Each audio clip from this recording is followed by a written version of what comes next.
Well, we've just learned the cause for a stubborn house fire in Scott that filled the area's skies with smoke for hours. It's a story we first brought you as breaking news last night. The fire chief moments ago telling us that a faulty extension cord is to blame for igniting the blaze.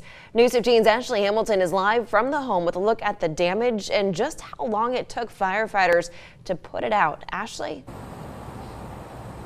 Taylor and Jeff, it took about 6 hours for firefighters who dealt with extreme heat. Now I want you guys to take a look at some of the damage. Scott Fire Chief Chad Sonye tells me they found old mattresses, tires, and a lot of miscellaneous items inside the house. The chief is calling for homeowners to be careful with the amount of items they bring into their homes.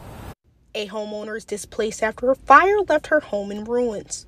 Scott Fire Chief Chad Sonye says the situation could have gone another way, if not for someone passing by. The owner was extremely fortunate that it happened when it did in the middle of the day, where somebody actually seen the fire and was able to wake her up.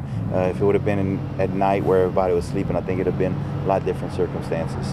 The faint smell of smoke is still in the air, as it took more than 6 hours for firefighters to put the fire out.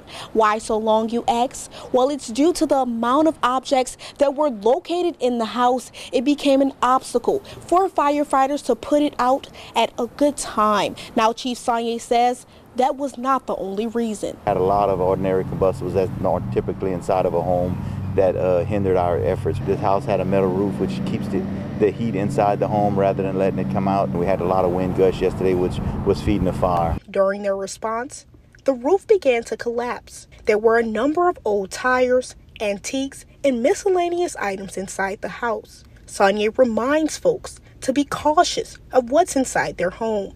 Firefighters don't know the layout of the home, so we have to search through smoke and through heat. And whenever we have obstacles that's not typically in a home, it kind of hinders our timing as far as for getting inside, finding the seat of that fire and putting it out as quickly.